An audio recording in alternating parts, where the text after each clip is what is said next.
오늘 말씀 제목은 너는 행복한 사람이로다입니다. 얼마 전에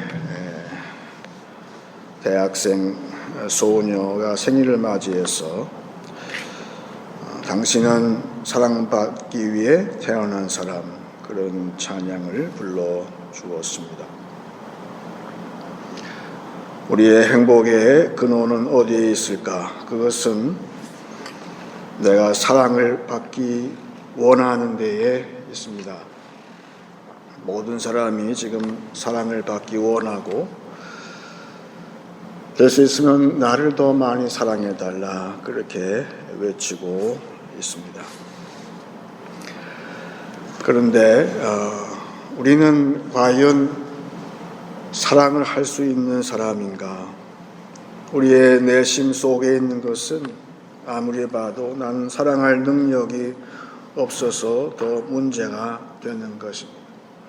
그래서 C.S. 루이스는 관찰을 해보기를, 하나님 사랑을 먼저 앞세운 사람은 다른 사람을 더 많이 사랑할 수가 있는 반면에,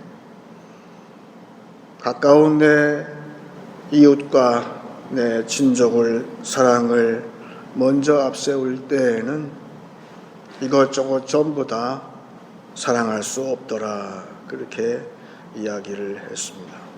맞습니다. 성경은 이야기하기를, 내가 다른 사람 또 하나님을 사랑하는 것이 아니라 먼저 하나님이 나를 사랑해 주셨다 이야기를 합니다. 그래서 하나님 사랑은 예수님의 사랑으로 나타났습니다.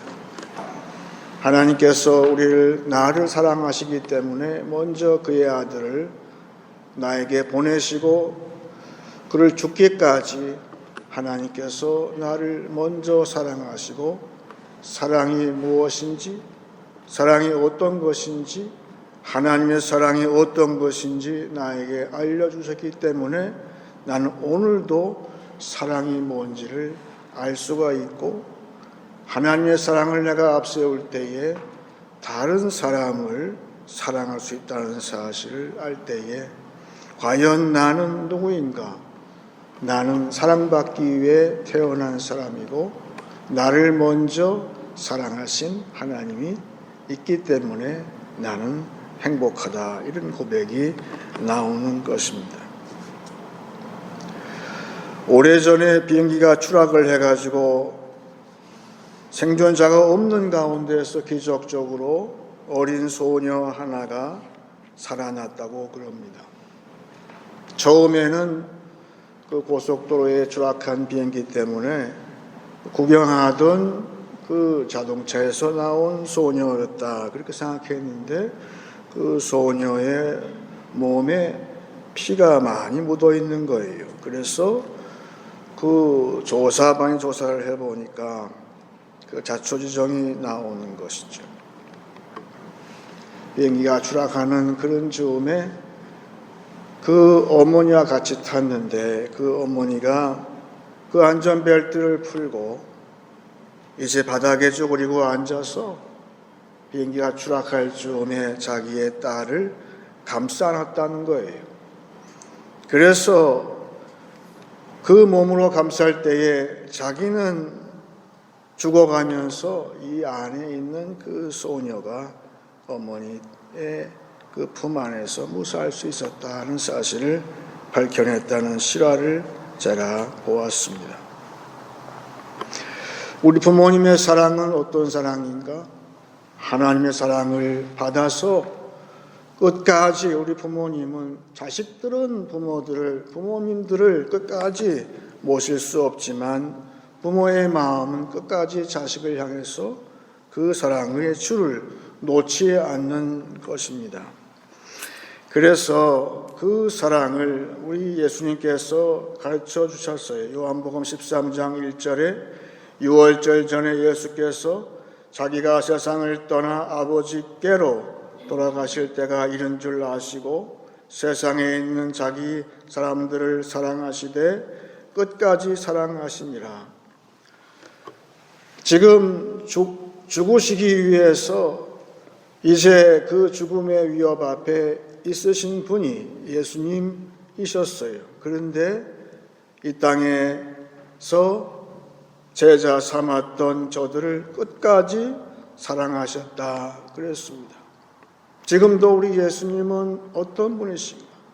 그 한 번 맺은 그 사랑, 십자가에서 피 흘려 자기를 몸을 다 버려서 우리를 안아서 우리를 죄악 가운데서 건져내시고 우리를 구원하신 그 사랑을 절대 포기하지 않기 때문에 우리는 그 사랑이 끝까지 간다는 사실을 알게 되는 거예요.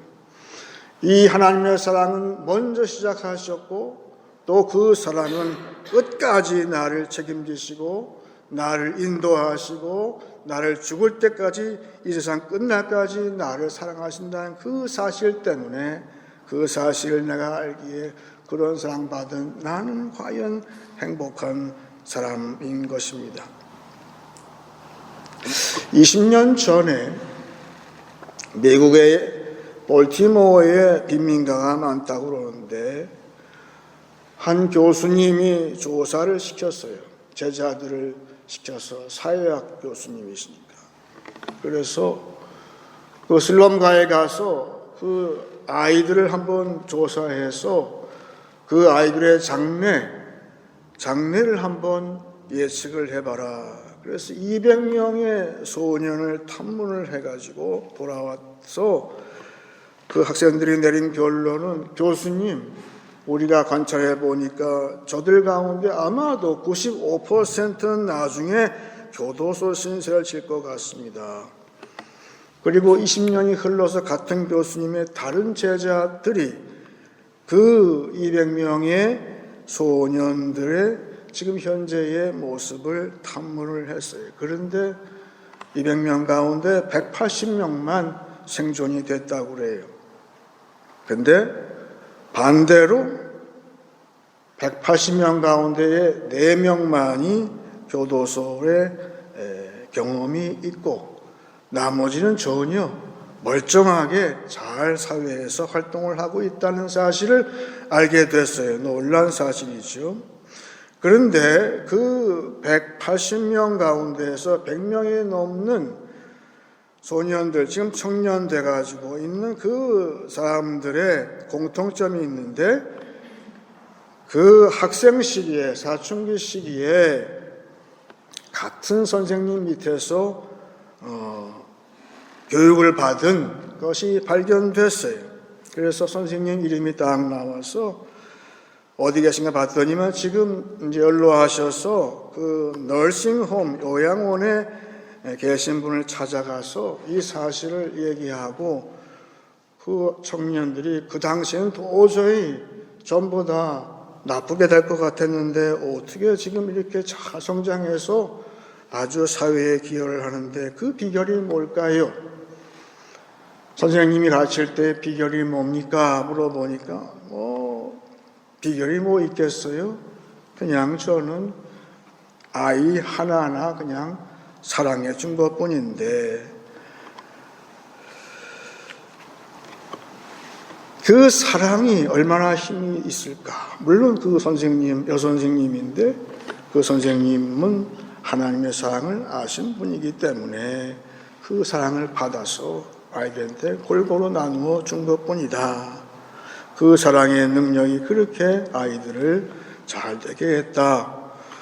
오늘 본문 말씀 보게 되면 오늘 신명기 말씀인데, 신명기 1장에 하나님의 사랑을 받은 자가 어떠할까? 1장 31절을 봅니다. 광야에서도 너희가 당하였거니와 사람이 자기의 아들을 아는 것 같이 너희의 하나님 여호와께서 너희가 걸어온 길에서 너희를 안으사 이곳까지 이르게 하셨느니라. 하나님이 이스라엘을 아이처럼 팔로 안았다는 거예요. 그러니까 그것이 하나님의 사랑이 그거를 아이를 안는 것처럼 저들을 끌어안아서 광야를 통과하셨다. 그것이 무엇인가? 그 사랑이 지금도 나를 붙들고 계세요. 나를 서스테인하고 계신단 말이에요. 내가 나쁜 길의 유혹을 갈라 하더라도 하나님의 사랑이 나를 꽉 붙잡으시기 때문에 그 보이는 현상은 죄의 유혹이 있지만 그 사랑이 나를 감싸 안기 때문에 그 사랑이 나를 끝까지 나를 끌고 가셔서 그 죄악에서 건지시고 나를 여기까지 인도하신다. 하나님의 사랑이 나를 감싸시는 그 사랑이 있기 때문에 그래서 모세는 신명기는 마지막에 신명기에 마지막 33장에 말하기를 너는 행복한 사람이로다 그렇게 고백을 합니다. 이스라엘아 너는 행복한 사람이로다. 신명기는 어떤 책일까요? 그것은 하나님의 이스라엘에 대한 사랑의 고백이고 또한 모세가 그 하나님의 사랑을 다시금 되뇌이는 그런 책이에요. 지금도 하나님이 나를 감싸 안으세요. 지금도 나를 감싸 안아서 이 광야 같은 세상을 걸어가시기 때문에 온갖 죄악과 유혹이 있을지라도 나는 그걸 통과할 수 있는 거예요. 그 아이들처럼 그 사랑이 아니었으면 그 예측대로 다 교도소에 가고 범죄하고 그렇게 됐겠지만 하나님의 그 사랑이 나를 먼저 사랑하신 그 사랑이 오늘도 나를 감싸 안고 가시기 때문에 그 범죄의 수렁에서 건져낼 수 있었던 것이. 그런데 우리는 문제가 되는 게 그 사랑을 자꾸 잊어먹어요. 그리고 확신이 없어요. 그래서 마음이 불안하고 또 두려운 마음도 생기게 되는 것이죠. 언젠가 한번 소개했지만 인도의 그런 전설 가운데 그런 게 있다고 그래요. 그 쥐가 하도 고양이가 무서워서 그 마술사한테 찾아갔다고 그러잖아요. 그래서 나를 좀 바꿔달라고 고양이로.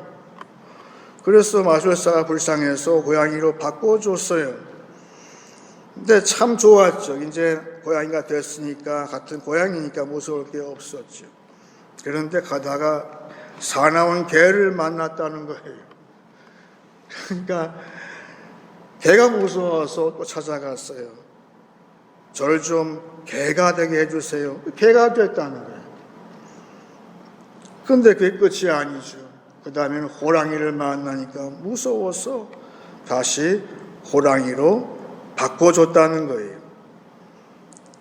이제 끝인가 보다 했더니만 그게 아니에요. 오늘날 호랑이를 잡으러 이 포수가 총을 들고 오는 걸 봤어요. 무서워서 또 쫓아갔어요. 마술사한테 가서. 마술사님 큰일 났어요. 저기 포수가 나를 쏠라고 그래요.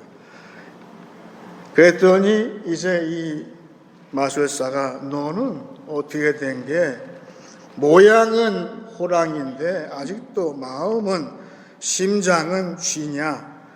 다시 넌 안 되겠다. 쥐가 되거라. 그렇게 했다고 그래요. 쥐의 심장이 우리한테 있으면 어떻게 될까요? 그건 아무 소용이 없는 거예요. 모습이 아무리 바뀌어도 아무 소용이 없는 거예요. 우리의 신세가 어떨까? 하나님은 우리에게 그런 것 말고 다른 걸 넣어주신다는 걸 알게 됐어요. 창세기 33장을 보게 되면 이 야곱이 도저히 헤쳐나갈 수 없는 그런 상황을 만나게 되잖아요. 자기 딴에는 자기는 믿는 자로서 하나님께 자기를 책임지신다 그런 확신이 있었던 것 같아요. 그래서 기도했어요. 하나님, 내가 삼촌 집에서 여태까지 잘 살았고 또 많은 재산을 모았습니다. 감사합니다. 그런데 이제 나의 원수와 같은 형을 만나야 되니까 저를 좀 지켜주세요 하고선 간절히 기도를 했다는 거예요. 그리고 나서 이 야곱이 하는 행동이 참 가관이에요. 기도는 그렇게 했지만 자기의 꾀를 내는 거예요. 그래서 재산을 나누어서 앞에 가게 하는 거예요. 때를 나누어서. 그리고 자기 부인하고 자기 첩들도 나누어서 앞에 가게 하고 자기는 맨 뒤에 남았어요. 앞에서 형이 치게 되면 내 빼겠다, 그런 속셈이지요. 그런데 그렇게 해도 마음에 두려움이 사라지지가 않는 거예요. 그래서 이 야곱이 밤새 하나님과 기도의 씨름을 하죠. 그리고 나서 하나님께서 주신 결론이 이스라엘이에요. 이스라엘의 뜻은 하나님과 사람과 싸워서 겨루어서 이겼다는 뜻이에요. 그것은 새 이름이고 나에게 주신 어떤 그런 능력의 무엇이 아니에요. 그것은 이제는 그 야곱 안에 생긴 강한 심장이에요. 그 마음이 딱 준비되니까 야곱의 태도가 바뀌어요. 그것이 오늘 여기 주보에 나온 창세기 33장 3절 말씀. 보세요. 자기는 그들 앞에서 나아가되 몸을 7번 땅에 굽히며 그의 형 에서에게 가까이 갔다 그랬어요. 처음에는 기도했어요. 기도하고 나서도 안심이 안 되니까 자기는 맨 뒤에 뺐잖아요. 자기를. 근데 기도하고 나서 내 마음에 나를 사랑하시고 그 사랑을 먼저 베푸신 하나님, 변치 않는 사랑, unfailing love의 하나님의 사랑을 받는 자라는 사실이 확신이 들었어요. 그러니까 앞서 보낸 때가 쭉 걸어갈 거 아니에요? 제 상상으로는 아마 한 1km쯤 되겠죠. 맨 뒤에 있던 야곱이 서서히 그 1km 걸어가면서 형을 만나기 위해서 앞으로 걸어가는 야곱의 모습을 저는 봐요. 그 걸어갈 때에 내 이 허벅지를 쳐서 쩔뚝거리는 발을 가지고 형을 만나러 간다. 그리고 만나서 하는 말이 하나님께 절을 하듯이 형한테 절을 해요. 그 원수 같은 형한테 절을 하면서 하는 말이 형님 얼굴을 배우니까 하나님의 얼굴을 뵙는 것 같습니다. 저는 그 말이 진심이라고 생각하는 거예요. 왜? 분명히 형의 얼굴이지만 하나님의 사랑을 내가 받은 나로서는 감사할 대상이 형이 아니라, 경배할 대상이 형이 아니라 하나님한테 한 거예요. 오늘도 우리는 원수와 같은 그런 사람을, 그런 환경을 내가 만나죠. 여러분, 야곱처럼 하기를 바라요.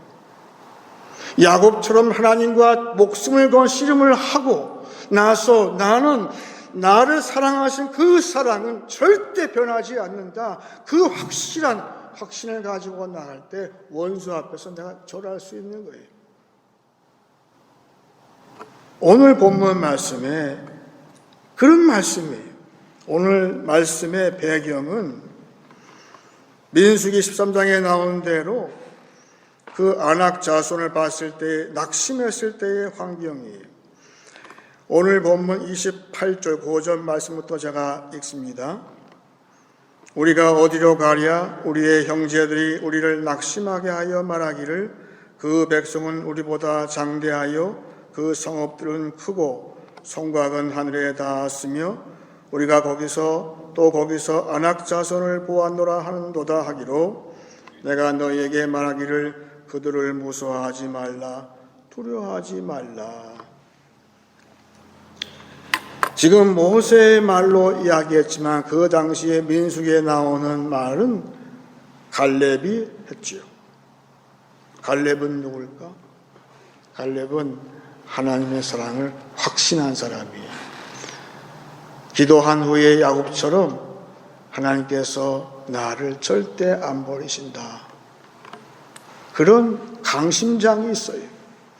하나님의 사랑은 나를 강심장을 만들어 주세요. 그래서 두려움을 다 몰아내 주시는 거예요. 갈렙이 하는 말이 기가 차죠. 하나님 감사합니다. 나에게 밥을 주셔서. 그랬잖아요. 보통 배짱이 아닌 거지요. 여러분, 하나님의 사랑은 나를 강하게 해요. 그래서 원수 앞에서도 껐떡하지 않고 두려워하지 않게 만드시는 거예요. 두려움을 몰아내는 그 사랑이 내 안에 있기 때문에 나는 오늘도 행복한 사람인 것입니다. 그래서 산상수훈에서 예수님께서 말씀하시기를 너희는 내일 일을 염려하지 말라고 그랬어요. 왜? 들의 백합화 모든 만물 가운데 너희는 다르다. 너희는 먼저 그의 나라와 의를 구하라. 그것은 뭘까요? 과거에 너희를 건져주신, 애굽에서 너희를 건져주신 그 구원하신 하나님의 사랑, 예수님의 의, 그 보혈의 피를 항상 기억하라. 그것이 십자가는 믿는 자의 확실한 자기 자신의 정체성이에요. 나를 이만큼 사랑해 주셔서 나를 건져주셨다. 오늘 말씀 보게 되면 그 사실을 알게 되는 것이죠. 30절에 너희보다 먼저 가시는 너희의 하나님 여호와께서 애굽에서 너희를 위하여 너희 목전에서 모든 일을 행하신 것 같이 이제도 너희를 위하여 싸우실 것이라. 먼저는 저희들이 기억할 것은 애굽에서 고센 땅에서 너희를 위해서 싸우신 그 하나님을 기억하는 거였어요. 그랬을 때에 마지막 33절에 그는 너희보다 먼저 그 길을 가시며 장막 칠 곳을 찾으시고 밤에는 불로 낮에는 구름으로 너희가 갈 길을 지시하신 자이시라 말씀하고 계세요. 말하자면 지금은 움직이는 고센 땅이에요. 애굽에서 나를 건져주셨어요. 하지만 지금은 이동하는 고센 땅이에요. 구름 기둥과 불 기둥으로 나를 인도하시는 거예요. 그것도 나를 앞서서 인도하신다.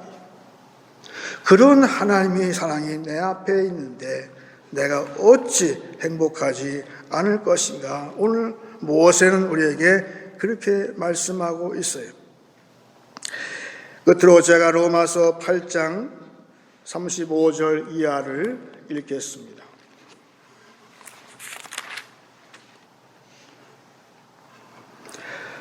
누가 우리를 그리스도의 사랑에서 끊으리요? 환난이나 곤고나 박해나 기근이나 적신이나 위험이나 칼이라. 기록된 바 우리가 종일 주를 위하여 죽임을 당하게 되며 도살당할 양같이 여김을 받았나이다 함과 같으니라. 그러나 이 모든 일에 우리를 사랑하시는 이로 말미암아 우리가 넉넉히 이기느니라. 내가 확신하노니 사망이나 생명이나 천사들이나 권세자들이나 현재일이나 장래일이나 능력이나 높음이나 깊음이나 다른 어떤 피조물이라도 우리를 우리 주 그리스도 예수 안에 있는 하나님의 사랑에서 끊을 수 없으리라. 하나님은 관찰하셨어요. 아브라함과 이삭과 야곱, 아브라함, 이삭 훌륭한 신앙이었어요. 그런데 때때로 자기 부인 뒤에 치마폭 뒤에 숨었어요. 그런데 이 야곱이 처음에는 그렇게 했는데 나중에는 그렇게 하지 않았어요. 뒤에 숨으려고 했었죠. 그런데 하나님의 그 변치 않는 사랑을 내가 확인하는 순간 앞으로 나가는 거예요. 물론 다리를 쩔잖아요. 기도는 그런 거예요. 하지만 기도 후에 나가서 겸손하지만 당당한 그런 하나님의 아들로서 앞으로 나가서 할아버지와 아버지도 못했던 그런 놀라운 그런 두려움이 없는 자로서 우리에게 남아있는 거예요. 이제 우리가 눈을 감고 오늘 말씀을 정리하겠습니다. 나를 먼저 사랑하신 하나님을 알기에 나는 행복한 사람입니다. 어떤 상황을 만나든지 끝까지 날 사랑하신 하나님이 계시기에 나는 행복한 사람입니다. 그 사랑이 나를 붙드시고 감싸주시고 걸어가게 하시기에 나는 오늘도 행복한 사람입니다. 그 사랑은 두려움을 모르는 강한 마음을 주시기에 나는 행복합니다. 그 사랑이 나를 구원하셨고 장래에도 구름 기둥 불기둥으로 내 앞에서 이끄실 것이기 때문에 나는 행복한 사람입니다. 고백할 수가 있습니다.